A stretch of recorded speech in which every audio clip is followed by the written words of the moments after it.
Alright, today should be a pretty fun video. We're back with the stretched S10, the farmer's daughter. And today we're going to find out exactly how fast this thing actually is. Now, it's the middle of November in Michigan right now. It's just a surprisingly nice day out. It's like 60, and all the tracks are closed. So, unfortunately, that's out of the question. But we can still figure out almost exactly how fast this thing would be in the quarter mile and eighth mile and the 60 foot. All thanks to this. If you're not familiar with this, this is called a draggy, and it's basically like a data logger, kind of like connects to satellites. It tells you how fast you went between two distances. It's not 100% accurate, but it is like 99.999% accurate. Motion Raceworks has actually tested one on Lyle Barnett's Pro Mod, and it was accurate to like 1/100th of the time and like 1/10 of a mile an hour, so they're super accurate. So that will give us a real close idea on how fast this thing actually is.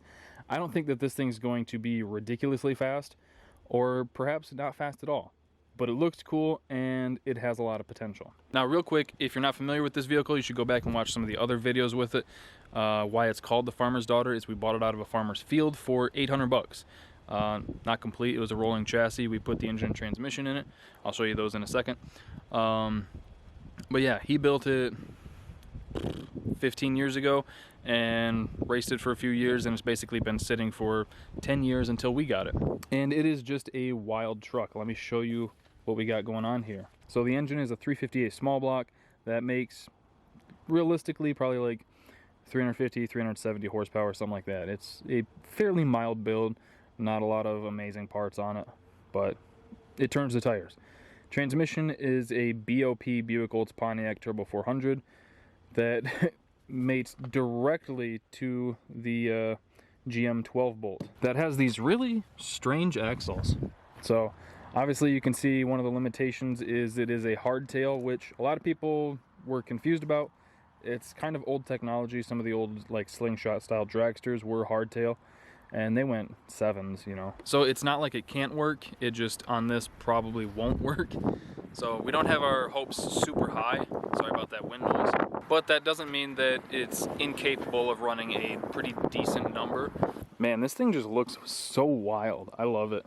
Hopefully that wind's not too bad. But yeah, like I said, it's capable of running a decent number, but I don't think with this drivetrain we get there.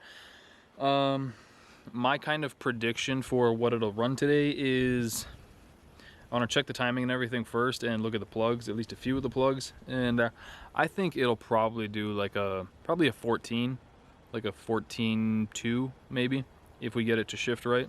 And I know on one of the previous videos someone asked if the engine's back here, what's under the hood, and I'll show you.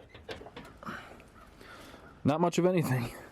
Just has a little like 5-6 gallon fuel cell and one battery right now, but it is set up to run 2 batteries. Vacuum booster for the brakes. I'm surprised that this thing still has vacuum brakes, to be honest. I think at some point down the road we will get rid of those. And then inside it there's a lot of things that we can change too. Like for instance, this dash shell doesn't actually serve a purpose anymore.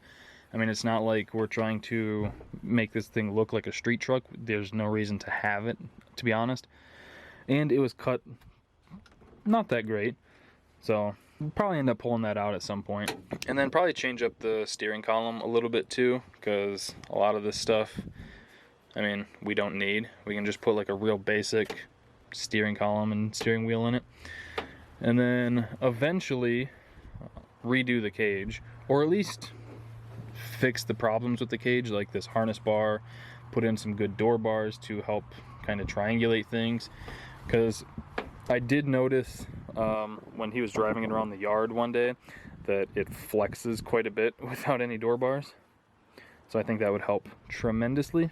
And then one of the biggest things people love to point out is the radiator here. I know. So I'm sure everybody's already super anxious and might have already skipped this part of the video, so I'm going to just check a plug, check the timing, probably put a few degrees in it because I think it's a little lazy, and then we'll take it out. Jesus Christ, how tight did he put these plugs in?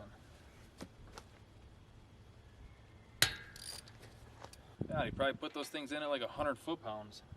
It's pretty wet, honestly. This carb is still junk.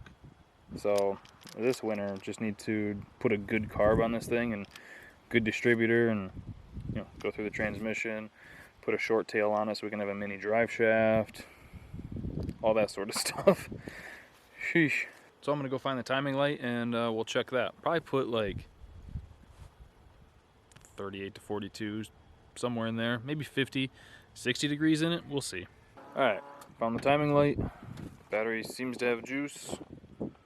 Here, I'll work the carb.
Alright, so ended up putting 40 degrees in it.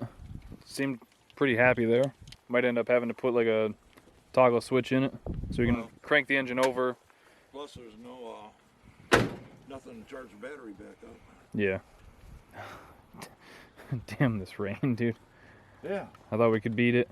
Well, you know what? Rain will make for some good burnouts.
camera here, everything's so numb in the truck that you can't really feel what the rear end's doing. So I couldn't tell if it was actually spinning or if I was just feeling like the slicks swaying. So I just matted it real quick. The rear end instantly moved over like 4 or 5 feet, and I thought I was going in the ditch. Oh, It terrified me. Yeah, it's hard to tell when you have no suspension and 18-inch slicks. That throttle pedal sucks so much. Oh yeah, there's like, you're pushing on it and all of a sudden it's right there. Yeah, it's like a toggle switch. Yeah. I wish it would have stayed dried so that we could have gotten a time. But burnouts are fun too. Alright, so that's going to do it for today's video. Hope you guys enjoyed it. Thank you for watching. Thank you for subscribing and clicking that bell. We'll see you in the next one.